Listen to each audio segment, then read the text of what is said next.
ആറിൻ്റെ ഘടകങ്ങളുടെ വിൽക്രമങ്ങളുടെ തുക എത്ര?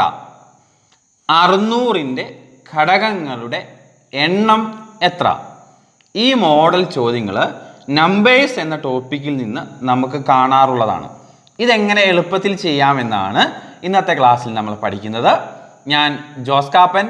എല്ലാവർക്കും കാപ്പൻസ് ലേണിംഗ് സൊല്യൂഷൻസിലേക്ക് സ്വാഗതം. ടിപ്സ് ആൻഡ് ട്രിക്സ് എന്ന സീരീസിലെ 4ാമത്തെ പാർട്ടാണിത്. പാർട്ട് 1ൻ്റെയും 2ൻ്റെയും 3യുടെയും ലിങ്ക് ഡിസ്ക്രിപ്ഷനിൽ കൊടുത്തിട്ടുണ്ട്. നിങ്ങൾക്ക് ആ ക്ലാസ്സുകൾ കാണാം. നമുക്ക് നമ്മുടെ ഇന്നത്തെ ക്ലാസ്സിലേക്ക് പോകാം.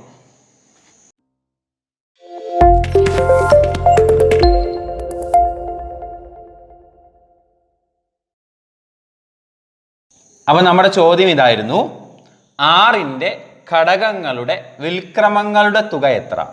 ആറിൻ്റെ ഘടകങ്ങളുടെ വിൽക്രമങ്ങളുടെ തുക എത്ര? ആറിൻ്റെ ഫാക്ടേഴ്സിൻ്റെ റെസിപ്രോക്കൽസിൻ്റെ സം അല്ലേ? ആറിൻ്റെ ഘടകങ്ങൾ ഫാക്ടേഴ്സിൻ്റെ റെസിപ്രോക്കൽസ് വിൽക്രമങ്ങൾ അല്ലേ, അതിൻ്റെ തുക കാണണം. ഇതാണ് നമ്മുടെ ക്വസ്റ്റ്യൻ. അപ്പം ഇതെങ്ങനെയാണ് ചെയ്യുന്നതെന്ന് പറയാം. അറിയത്തില്ലാത്തവർക്ക് വേണ്ടി ഘടകങ്ങൾ ഫാക്ടേഴ്സ് എന്ന് പറഞ്ഞാൽ സംശയമുള്ളവർ കാണും. എന്താണ് ഈ ഫാക്ടേഴ്സ് എന്ന് അറിയത്തില്ലാത്തവർ കാണും. അവർക്ക് വേണ്ടി അതും കൂടെ ഒന്ന് പറഞ്ഞു തരാം. ആറിൻ്റെ ഘടകങ്ങൾ എന്ന് പറഞ്ഞാൽ ഇത്രയുള്ള അർത്ഥം: ഏതൊക്കെ സംഖ്യകളെ കൊണ്ട് ആറിനെ നിശേഷം ഹരിക്കാൻ പറ്റും, ആ സംഖ്യകളൊക്കെയാണ് ആറിൻ്റെ ഘടകങ്ങൾ. അപ്പോൾ ഒരു സംഖ്യയുടെ ഘടകങ്ങൾ ഫാക്ടേഴ്സ് എന്ന് പറഞ്ഞാൽ ഏതൊക്കെ സംഖ്യകൾ കൊണ്ട് ആ സംഖ്യയെ നിശേഷം ഹരിക്കാൻ പറ്റുമോ അതെല്ലാം അതിൻ്റെ ഘടകങ്ങളാണ്. അപ്പോൾ ആറിൻ്റെ ഘടകങ്ങൾ ഏതൊക്കെയാണെന്ന് അറിയാൻ ഏതൊക്കെ സംഖ്യകൾ കൊണ്ട് ആറിനെ നിശേഷം ഹരിക്കാൻ പറ്റും എന്ന് നോക്കിയാൽ മതി. അതായിരിക്കും ആറിൻ്റെ ഘടകങ്ങൾ. 1 കൊണ്ട് ആറിനെ നിശേഷം ഹരിക്കാം. നിശേഷം ഹരിക്കുക എന്ന് പറഞ്ഞാൽ ഒന്നുമില്ല. 1 കൊണ്ട് ഹരിക്കുമ്പോൾ ശിഷ്ടം ഒന്നും വരാൻ പാടില്ല. നിങ്ങൾ നോക്കിയേ, 6നെ 1 കൊണ്ട് ഹരിക്കുമ്പോൾ എന്തെങ്കിലും ശിഷ്ടം വരുമോ? ഇല്ല. കറക്റ്റ് ഉത്തരം 6/1 6ആണ് അല്ലേ? ഇനി 6നെ ഹരിക്കാൻ നിശേഷം ഹരിക്കാൻ പറ്റുന്ന മറ്റൊരു സംഖ്യ 2. 6/2 ചെയ്യുമ്പോൾ ശിഷ്ടമൊന്നും ഇല്ലാതെ കറക്റ്റ് ഉത്തരം കിട്ടും അല്ലേ? 6നെ ഹരിക്കാൻ പറ്റുന്ന മറ്റൊരു സംഖ്യ 3 അല്ലേ? 6/3 ചെയ്യുമ്പം ശിഷ്ടമൊന്നും ഇല്ലാതെ കറക്റ്റ് ഉത്തരം കിട്ടും. 6നെ ഹരിക്കാൻ പറ്റുന്ന മറ്റൊരു സംഖ്യ 6. 6നെ 6 കൊണ്ട് ഹരിച്ചാലും ശിഷ്ടമൊന്നും ഇല്ലാതെ കറക്റ്റ് ഉത്തരം കിട്ടും അല്ലേ? അപ്പോൾ 6ൻ്റെ ഘടകങ്ങൾ 1, 2, 3, 6 അതായത് 1 കൊണ്ടും 2 കൊണ്ടും 3 കൊണ്ടും 6 കൊണ്ടും 6നെ നിശേഷം ഹരിക്കാം. അപ്പം അങ്ങനെയുള്ളതിനെയാണ് നമ്മൾ അതിൻ്റെ ഘടകങ്ങൾ എന്ന് പറയുന്നത്. ഇപ്പോൾ 8ൻ്റെ ഘടകങ്ങൾ കണ്ടുപിടിക്കാൻ ഏതൊക്കെ സംഖ്യകൾ കൊണ്ട് 8നെ നിശേഷം ഹരിക്കാൻ പറ്റുമെന്ന് നോക്കിയാൽ മതി. ആ സംഖ്യകളാണ് 8ൻ്റെ ഘടകങ്ങൾ അല്ലെങ്കിൽ ഫാക്ടേഴ്സ്. അപ്പോൾ 6ൻ്റെ ഘടകങ്ങൾ എന്താണെന്ന് മനസ്സിലായല്ലോ. നമ്മുടെ ക്വസ്റ്റ്യൻ 6ൻ്റെ ഘടകങ്ങളുടെ വിൽക്രമങ്ങളുടെ തുക കാണണം. റെസിപ്രോക്കൽസിൻ്റെ വിൽക്രമങ്ങളുടെ തുക കാണണം. ഇതാണ് നമ്മുടെ ക്വസ്റ്റ്യൻ. എക്സാമിന് ചോദിച്ചിട്ടുള്ളൊരു ക്വസ്റ്റ്യൻ ആണ്. ഇത് എളുപ്പത്തിൽ എങ്ങനെ ചെയ്യാമെന്ന് നമ്മൾ ആദ്യം നോക്കും. അത് കഴിഞ്ഞ് നമ്മൾ സാധാരണ ചെയ്യുന്ന രീതിയിൽ നിങ്ങൾക്ക് പറഞ്ഞു തരും. നമ്മൾ അങ്ങനെ പഠിച്ചു പോകുന്നത് അല്ലേ? ആദ്യം എളുപ്പമാർഗ്ഗം പഠിക്കും, പിന്നെ അത് സാധാരണ എങ്ങനെ ചെയ്യുമെന്നും പറഞ്ഞു തരും. ഇതിൻ്റെ എളുപ്പമാർഗ്ഗം ഇത്രയേ ഉള്ളൂ. 6ൻ്റെ ഘടകങ്ങളുടെ വിൽക്രമങ്ങളുടെ തുക കാണാൻ നിങ്ങൾ ചെയ്യേണ്ടത് 6ൻ്റെ ഘടകങ്ങൾ തമ്മിൽ കൂട്ടുക ബൈ 6 ചെയ്യുക. അങ്ങനെയാണ് 6ൻ്റെ ഘടകങ്ങളുടെ വിൽക്രമങ്ങളുടെ തുക എളുപ്പത്തിൽ കണ്ടുപിടിക്കുന്നത്. എന്ത് ചെയ്യണം? 6ൻ്റെ ഘടകങ്ങൾ തമ്മിൽ കൂട്ടണം. 6ൻ്റെ ഘടകങ്ങൾ തമ്മിൽ കൂട്ടിക്കേ എത്ര കിട്ടും? 1 + 2 + 3 + 6. 6ൻ്റെ ഘടകങ്ങൾ തമ്മിൽ കൂട്ടുമ്പോൾ 12 കിട്ടി. ബൈ 6 ചെയ്യുന്നതായിരിക്കും 6ൻ്റെ ഘടകങ്ങളുടെ വിൽക്രമങ്ങളുടെ തുക. ഉത്തരം 2. എന്ത് പെട്ടെന്ന് കിട്ടിയെന്ന് നോക്കിയേ. ഒന്നും കൂടെ പറയാം. 6ൻ്റെ ഘടകങ്ങളുടെ വിൽക്രമങ്ങളുടെ തുക കാണാൻ ചെയ്യേണ്ടത് 6ൻ്റെ ഘടകങ്ങൾ കൂട്ടി ബൈ 6 ചെയ്യണം. 8ൻ്റെ ഘടകങ്ങളുടെ വിൽക്രമങ്ങളുടെ തുക കാണാൻ ചെയ്യേണ്ടത് 8ൻ്റെ ഘടകങ്ങളെല്ലാം കൂട്ടി ബൈ 8 ചെയ്യണം. 10ൻ്റെ ഘടകങ്ങളുടെ വിൽക്രമങ്ങളുടെ തുക കാണാൻ ചെയ്യേണ്ടത് 10ൻ്റെ ഘടകങ്ങളെല്ലാം കൂട്ടി ബൈ 10 ചെയ്യണം അല്ലേ? അപ്പോൾ ഒരു സംഖ്യയുടെ ഘടകങ്ങളുടെ വിൽക്രമങ്ങളുടെ തുക കാണാൻ ചെയ്യേണ്ടത് ആ സംഖ്യയുടെ ഘടകങ്ങളെല്ലാം കൂട്ടി ബൈ ആ സംഖ്യ ചെയ്യണം. അപ്പോൾ അതിൻ്റെ ഘടകങ്ങളുടെ വിൽക്രമങ്ങളുടെ തുക കിട്ടും. ഇതാണ് എളുപ്പമാർഗ്ഗം. വ്യക്തമാണോ? ഒന്നും കൂടെ പറയാം. 6ൻ്റെ ഘടകങ്ങൾ 1, 2, 3, 6 ആണെന്ന് നമ്മൾ നേരത്തെ കണ്ടു. 6ൻ്റെ ഘടകങ്ങളുടെ വിൽക്രമങ്ങളുടെ തുക കാണാൻ ചെയ്യേണ്ടത് 6ൻ്റെ ഘടകങ്ങളെല്ലാം കൂട്ടി ബൈ 6 ചെയ്താൽ മതി എന്ന്. സോ ഘടകങ്ങളെല്ലാം കൂട്ടുമ്പോൾ 12, 12/6 ഉത്തരം 2 കിട്ടും. ഇനി ഇത് സാധാരണഗതിയിൽ നമ്മൾ ചെയ്യും. ഇത് അറിയത്തില്ലാത്ത ഒരാൾക്ക്, ഈ ഒരു ട്രിക്ക് അറിയത്തില്ലാത്ത ഒരാൾക്ക് ഇതെങ്ങനെ ചെയ്യേണ്ട വരും, അല്ലെങ്കിൽ എങ്ങനെയാണ് അവർ ചെയ്യുന്നത് എന്ന് നമുക്ക് നോക്കാം. ആറിൻ്റെ ഘടകങ്ങൾ നമ്മൾ എഴുതി വെച്ചിട്ടുണ്ട് 1 2 3 6 അല്ലേ. ആറിൻ്റെ ഘടകങ്ങളുടെ തുകയല്ല കാണണ്ടേ, ഘടകങ്ങളുടെ വിൽക്രമങ്ങളുടെ റെസിപ്രോക്കൽസിൻ്റെ സം തുകയാണ് കാണേണ്ടത് അല്ലേ. അപ്പോൾ എന്താണ് റെസിപ്രോക്കൽ അല്ലെങ്കിൽ വിൽക്രമം എന്ന് അറിഞ്ഞിരിക്കണം. അതായത് ഒരു സംഖ്യയുടെ വിൽക്രമം എന്ന് പറഞ്ഞാൽ ആ സംഖ്യ തിരിച്ചെഴുതുന്നതിനെയാണ് ആ സംഖ്യയുടെ വിൽക്രമം എന്ന് പറയുന്നത്. 5ൻ്റെ വിൽക്രമം എന്ന് പറഞ്ഞാൽ 1/5. 2ൻ്റെ വിൽക്രമം 1/2. 2/3ൻ്റെ വിൽക്രമം 3/2. ക്ലിയർ ആണോ? അപ്പോൾ ഒരു സംഖ്യ നേരെ തിരിച്ചെഴുതുന്നതിന് അതിൻ്റെ വിൽക്രമം എന്ന് പറയും. അപ്പോൾ നിങ്ങൾ പറയും 5 എങ്ങനെയാണ് 1/5 ആയെന്ന് സംശയം വേണ്ട. 5 എന്ന് പറഞ്ഞാൽ അതിൻ്റെ അർത്ഥം 5/1 എന്നാണ്. 2 എന്ന് പറഞ്ഞ അർത്ഥം 2/1 എന്നാണ്, അല്ലെങ്കിൽ അതിൻ്റെ താഴെ 1 ഉണ്ട്. 8 എന്ന് എഴുതുന്നതിന് 8/1 എന്ന് എഴുതിയാലും തെറ്റില്ല. 6 എന്ന് എഴുതുന്നതിന് 6/1 എന്ന് എഴുതിയാലും തെറ്റില്ല. അപ്പോൾ 5 ആക്ച്വലി 5/1 ആണ് അല്ലേ. തിരിച്ചെഴുതുമ്പോൾ 1/5. അത് ക്ലിയർ ആയെന്ന് വിചാരിക്കുന്നു. റെസിപ്രോക്കൽ അല്ലേ, വിൽക്രമം. അതിൻ്റെ മറ്റൊരു പേരാണ് ഗുണന വിപരീതം. മറ്റൊരു പേരെന്താണ്? ഗുണന വിപരീതം. വിൽക്രമത്തിൻ്റെ മറ്റൊരു പേരാണ് ഗുണന വിപരീതം, മറക്കാതിരിക്കുക. ഓക്കെ, ഇനി ചെയ്യുന്നത് ശ്രദ്ധിക്കാം. 1 2 3 6 ഇതിൻ്റെ എല്ലാം വിൽക്രമങ്ങൾ എഴുതണം. ഇതിൻ്റെ എല്ലാം വിൽക്രമങ്ങൾ ഞാൻ എഴുതി. ഇനി നമുക്ക് വിൽക്രമങ്ങളുടെ തുകയാണ് കാണേണ്ടത്. അപ്പോൾ വിൽക്രമങ്ങൾ എഴുതി ഇതെല്ലാം കൂടെ കൂട്ടണം. ഓരോന്നിൻ്റെ വിൽക്രമങ്ങൾ എഴുതി കൂട്ടിയാൽ വിൽക്രമങ്ങളുടെ തുകയായി. വിൽക്രമങ്ങളുടെ തുക കാണാൻ നമുക്കറിയാം ഇതെല്ലാം ഭിന്നസംഖ്യകളല്ലേ. ഈ ഭിന്നസംഖ്യകളെല്ലാം ഇനി കൂട്ടണം. ഭിന്നസംഖ്യകളെല്ലാം കൂട്ടാൻ വേണ്ടി താഴെ കിടക്കുന്നതിൻ്റെ എല്ലാം LCM എടുക്കണം. താഴെ കിടക്കുന്നതിൻ്റെ എല്ലാം LCM നമുക്ക് 6 എന്ന് കിട്ടും. ഓക്കെ, ഇനി ചെയ്യേണ്ടത് നിങ്ങൾക്കറിയാം. 1നെ എത്ര കൊണ്ട് ഗുണിച്ചാൽ 6 കിട്ടും നോക്കുക.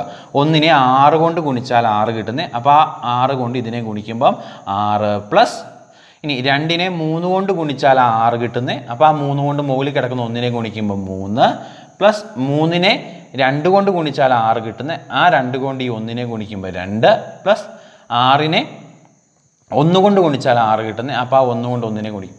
ഓക്കെ, അപ്പോൾ നമുക്ക് 12/6 എന്ന് കിട്ടും. ഉത്തരം 2. കണ്ടോ, ഇതാണ് അത് നോർമലി ചെയ്യുന്ന മെത്തേഡ്. കണ്ടോ, രണ്ടും തമ്മിൽ എന്ത് വ്യത്യാസമാണെന്ന് നോക്കിയേ.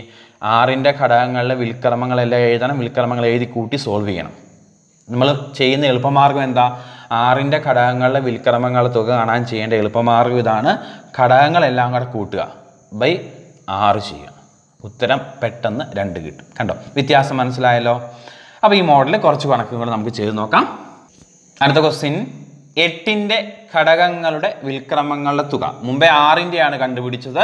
ഇനി നമുക്ക് 8ൻ്റെ ഘടകങ്ങളുടെ വിൽക്രമങ്ങളുടെ തുക കാണാം. ആദ്യം 8ൻ്റെ ഘടകങ്ങൾ എഴുതണം. ഏതൊക്കെയായിരുന്നു? 1 എല്ലാത്തിലും വരും കേട്ടോ. 1 2 4 8. ഇതാണ് 8ൻ്റെ ഫാക്ടേഴ്സ് അല്ലെങ്കിൽ ഘടകങ്ങൾ. 1 2 4 8 അല്ലേ. ഇനി 8ൻ്റെ ഘടകങ്ങളുടെ വിൽക്രമങ്ങളുടെ തുക കാണാനുള്ള എളുപ്പമാർഗ്ഗം ഘടകങ്ങളെല്ലാം കൂട്ടുക, ബൈ 8 ചെയ്യുക. ഘടകങ്ങളെല്ലാം കൂട്ടുമ്പം എത്ര കിട്ടും? 3 4 7 8 15 ഡിവൈഡഡ് ബൈ 8. സോ ഇതാണ് 8ൻ്റെ ഘടകങ്ങളുടെ വിൽക്രമങ്ങളുടെ തുക. വ്യക്തമാണോ? അടുത്ത ക്വസ്റ്റ്യൻ, 10ൻ്റെ ഘടകങ്ങളുടെ വിൽക്രമങ്ങളുടെ തുക. ഓക്കെ, 10ൻ്റെ ഘടകങ്ങൾ ഏതൊക്കെയാണെന്ന് നോക്കാം. 1 ഉണ്ട്, 2 ഉണ്ട്, 5 ഉണ്ട്, 10 ഉണ്ട്. ഇതാണ് 10ൻ്റെ ഘടകങ്ങൾ അല്ലെങ്കിൽ ഫാക്ടേഴ്സ്. 10ൻ്റെ ഘടകങ്ങളുടെ വിൽക്രമങ്ങളുടെ തുക കാണാനുള്ള എളുപ്പമാർഗ്ഗം ഘടകങ്ങളെല്ലാം കൂട്ടി ബൈ 10 ചെയ്യണം. ഘടകങ്ങളെല്ലാം കൂട്ടുമ്പം 3 5 8 10 18 ബൈ 10 എന്ന് വരും. 18 ബൈ 10. 1 2 വെച്ച് വെട്ടി ചെറുതാക്കുമ്പം 9 ബൈ 5 എന്ന് കിട്ടും. സോ 10ൻ്റെ ഘടകങ്ങളുടെ വിൽക്രമങ്ങളുടെ തുക 9 ബൈ 5 ആണ്. വ്യക്തമാണോ? അടുത്ത ക്വസ്റ്റ്യൻ, 12ൻ്റെ ഘടകങ്ങളുടെ വിൽക്രമങ്ങളുടെ തുക. 12ൻ്റെ ഘടകങ്ങൾ എഴുതാം. ഏതൊക്കെയാ? 1 ഉണ്ട്, 2 ഉണ്ട്, 3 വരും, 4 വരും, 6 വരും, 12 വരും. ഇതാണ് 12ൻ്റെ ഫാക്ടേഴ്സ് അല്ലെങ്കിൽ ഘടകങ്ങൾ. ഇതിൻ്റെ വിൽക്രമങ്ങളുടെ തുക കാണണം. അപ്പോൾ അത് ആദ്യം ഈ ഘടകങ്ങളെല്ലാം കൂട്ടണം അല്ലേ. 6 4 10 3 13 2 15 1 16 12 28 ഘടകങ്ങളുടെ എല്ലാം തുക. ബൈ സംഖ്യ ഏതാ? 12. ശരിയല്ലേ? വെട്ടിച്ചെറുതാക്കാലോ. 4 വെച്ച് വെട്ടിക്കളയാം, 2 അല്ലേ. 7 പ്രാവശ്യം 3 പ്രാവശ്യം. ഉത്തരം 7 ബൈ 3 12ൻ്റെ ഘടകങ്ങളുടെ വിൽക്രമങ്ങളുടെ തുക. അപ്പം ഈ മോഡൽ ചോദ്യം നിങ്ങൾക്ക് വ്യക്തമായി എന്ന് വിചാരിക്കുന്നു. ഇനി നമ്മുടെ ഇന്നത്തെ രണ്ടാമത്തെ മോഡൽ ചോദ്യം നോക്കാം. 600ന്റെ ഘടകങ്ങളുടെ എണ്ണം എത്ര? 600ന്റെ ഘടകങ്ങളുടെ എണ്ണം. 600 എന്ന സംഖ്യയുടെ ഫാക്ടേഴ്സിന്റെ എണ്ണം കാണണം. 6ന്റെ ഘടകങ്ങളുടെ എണ്ണം കാണാൻ ചോദിച്ചാൽ നിങ്ങൾ പെട്ടെന്ന് ഉത്തരം പറയും. ഏതൊക്കെയാ 6ന്റെ ഘടകങ്ങൾ? 6ന്റെ ഘടകങ്ങൾ 1, 2, 3, 6. എത്ര എണ്ണം ഉണ്ട്? 6ന് 4 ഫാക്ടേഴ്സ് അല്ലെങ്കിൽ 4 ഘടകങ്ങൾ ഉണ്ടെന്ന് പെട്ടെന്ന് പറയാം. 12ന് എത്ര ഘടകങ്ങൾ ഉണ്ടെന്ന് ചോദിച്ചാൽ നിങ്ങൾ പറയും 1 ഉണ്ട്, 2 ഉണ്ട്, 3, 4, 6, 12. 12ന്റെ ഘടകങ്ങളുടെ എണ്ണം 6 ആണെന്ന് നിങ്ങൾ പറയും അല്ലേ? അപ്പോൾ 6ന്റെയും 12ന്റെയും ഒക്കെ സംഖ്യകൾ ചെറിയ സംഖ്യകളായതുകൊണ്ട് ഘടകങ്ങളുടെ എണ്ണം കാണാൻ ചോദിച്ചാൽ പെട്ടെന്ന് പറയാൻ പറ്റും. പക്ഷേ 600 ഒരു വലിയ സംഖ്യ. 600ന്റെ ഘടകങ്ങളുടെ എണ്ണം കാണാൻ ചോദിച്ചാൽ ഈ പരിപാടി ഒന്നും നടക്കത്തില്ല. അപ്പോൾ നമ്മൾ അതിൻ്റെ ഘടകങ്ങളുടെ എണ്ണം കാണാനുള്ള എളുപ്പമാർഗം പഠിക്കാൻ പോവാണ്. ശ്രദ്ധിച്ചു കേട്ടു. 600ന്റെ ഘടകങ്ങളുടെ എണ്ണം കാണാൻ ചെയ്യാൻ നിങ്ങൾ 600നെ ഫാക്ടറൈസേഷൻ ചെയ്യണം. ഇങ്ങനെ അല്ലേ? LCA കണ്ടുപിടിക്കാൻ നമ്മളിങ്ങനെ ചെയ്യുന്നതൊക്കെ ഓർക്കുന്നുണ്ടോ? അതുപോലെ ഇങ്ങനെ ഫാക്ടറൈസേഷൻ ചെയ്യണം. 600നെ ഫാക്ടറൈസേഷൻ ചെയ്യണം അല്ലേ? ഏത് വെച്ച്? 2 വെച്ച് തുടങ്ങാം. എത്ര പ്രാവശ്യം? 300 ആണോ? 2 വെച്ച് 150. ഇനി 2 വെച്ച് വീണ്ടും വേണം ചെയ്യാം. 75. 5 വെച്ച് 15. 5 വെച്ച് 3 പ്രാവശ്യം. ക്ലിയർ ആണല്ലോ? 600നെ ഫാക്ടറൈസേഷൻ ചെയ്തു. 600ൽ 2 300 പ്രാവശ്യം, 300ൽ 2 150 പ്രാവശ്യം, 150ൽ 2 75 പ്രാവശ്യം അല്ലേ? 75ൽ 5 15 പ്രാവശ്യം, 15ൽ 5 3 പ്രാവശ്യം. ക്ലിയർ ആണോ? ദേ ചെയ്തേക്കും. ഇനി ശ്രദ്ധിച്ച് കേട്ടോ. ഇത്രയും കഴിഞ്ഞാൽ ഉത്തരവായി. ഇവിടെ 2 എത്ര എണ്ണം ഉണ്ട്? 2 എത്ര എണ്ണം ഉണ്ട്? 3 2 ഇവിടെ കിടപ്പുണ്ട്. എത്ര 2 കിടപ്പുണ്ട്? 3 2 കിടപ്പുണ്ട്. അപ്പോൾ 3 എണ്ണമാണ് 2 ഉള്ളത്. ഒന്ന് കൂട്ടി എഴുതണം. 4. 2 3 എണ്ണം കിടപ്പുണ്ട്. ഒന്ന് കൂട്ടി എഴുതണം. എപ്പോഴും ഒന്ന് കൂട്ടി എഴുതണം. ഇവിടെ എത്ര എണ്ണം വരുന്നുണ്ടോ ഒന്ന് കൂട്ടി എഴുതണം. 2 3 എണ്ണം ഉണ്ട്. ഒന്ന് കൂട്ടി 4 എഴുതി. ഓക്കെ. ഇനി 5 എത്ര എണ്ണം കിടപ്പുണ്ട്? 5 2 എണ്ണം കിടപ്പുണ്ട്. ഒന്ന് കൂട്ടി എഴുതിക്കണം. എല്ലാം ഒന്ന് കൂട്ടി എഴുതിക്കണം. 5 2 എണ്ണം കിടപ്പുണ്ടെങ്കിൽ 3 എന്ന് എഴുതണം. ഓക്കെ. 3 എത്ര എണ്ണം കിടപ്പുണ്ട്? ഒരെണ്ണം. ഒന്ന് കൂട്ടി എഴുതുമ്പോൾ 2. ഇതെല്ലാം ഗുണിക്കുന്നതായിരിക്കും ഉത്തരം. 4 × 3 12, 12 × 2 24. 600ന്റെ ഘടകങ്ങളുടെ എണ്ണം 24 ഒന്നും കൂടെ പറയാം. 600ന്റെ ഘടകങ്ങളുടെ എണ്ണം കണ്ടുപിടിച്ച എളുപ്പമാർഗം 600നെ ഞാൻ ഇങ്ങനെ ഫാക്ടറൈസേഷൻ ചെയ്തു. ഇത് വ്യക്തമാണല്ലോ? സംശയമൊന്നും ഇല്ലല്ലോ? ഇനി 2 ഇതിൽ 3 എണ്ണം വന്നിട്ടുണ്ട് എന്ന് മനസ്സിലായി. അപ്പോൾ ഒന്ന് കൂട്ടി 4 എന്ന് എഴുതി. 5 2 എണ്ണം വന്നിട്ടുണ്ടെന്ന് മനസ്സിലായി. ഒന്ന് കൂട്ടി 3 എന്ന് എഴുതി. 3 ഒരു പ്രാവശ്യം വന്നിട്ടുള്ളൂ. ഒന്ന് കൂട്ടി 2 എന്ന് എഴുതി. 3 ഒരെണ്ണമല്ലേ വന്നിട്ടുള്ളൂ. ഒന്ന് കൂട്ടി എഴുതണം 2. ഇനി അതെല്ലാം ഗുണിച്ച ഉത്തരമായി. ഉത്തരം 24. 600 എന്ന സംഖ്യയുടെ ഫാക്ടേഴ്സിൻ്റെ ഘടകങ്ങളുടെ എണ്ണം 24 ആണ്. 24 ഘടകങ്ങൾ 600-നുണ്ട്. ഇത് കൂട്ടി 1-2 കണക്കുകളും കൂടെ ചെയ്യുമ്പം ഇത് നിങ്ങൾക്ക് തറ വായിക്കോളും. ഇപ്പം ചെറിയൊരു സംശയം ഉണ്ടെങ്കിലും സാരമില്ല. 1-2 കണക്ക് ചെയ്ത് കഴിയുമ്പോൾ ഇത് തറ വായിക്കോളും. നമുക്ക് അടുത്ത ക്വസ്റ്റ്യൻ നോക്കാം. 800ന്റെ ഘടകങ്ങളുടെ എണ്ണം എന്ത് ചെയ്യണം എന്നറിയാമല്ലോ? ആദ്യം 800നെ ഫാക്ടറൈസേഷൻ ചെയ്യണം. ഇതുപോലെ അല്ലേ? 2 വെച്ച് 400, 2 വെച്ച് 200, 2 വെച്ച് 100, 2 വെച്ച് 50, 2 വെച്ച് 25, 5 വെച്ച് ചെയ്യുമ്പോൾ 5 പ്രാവശ്യം. തീർന്നല്ലോ? വ്യക്തമാണല്ലോ? സംശയമൊന്നുമില്ലല്ലോ? 800, 2, 400, 200, 100, 50, 25, 5. ക്ലിയർ അല്ലേ? ഇനി നമ്മൾ ചെയ്യുന്ന രീതി മറക്കണ്ട. 2 എത്ര പ്രാവശ്യം ഉണ്ടെന്ന് നോക്കുക. 1 2 3 4 5 പ്രാവശ്യം ഉണ്ട്. ഒന്ന് കൂട്ടി എഴുതുക 6 ഇൻറ്റു 5 എത്ര പ്രാവശ്യം ഉണ്ടെന്ന് നോക്കുക. 2 പ്രാവശ്യം വന്നിട്ടുണ്ട്. ഒന്ന് കൂട്ടി എഴുതുക 3. ഉത്തരം 18. 800ന്റെ ഘടകങ്ങളുടെ ഫാക്ടേഴ്സിൻ്റെ എണ്ണം 18. ക്ലിയർ ആണോ? ഓക്കെ. മറ്റൊരു ക്വസ്റ്റ്യൻ നോക്കാം. 2420ന്റെ ഘടകങ്ങളുടെ എണ്ണം നോക്കാം. 2420 ഫാക്ടറൈസേഷൻ ചെയ്യാം. 2 വെച്ച് 1210.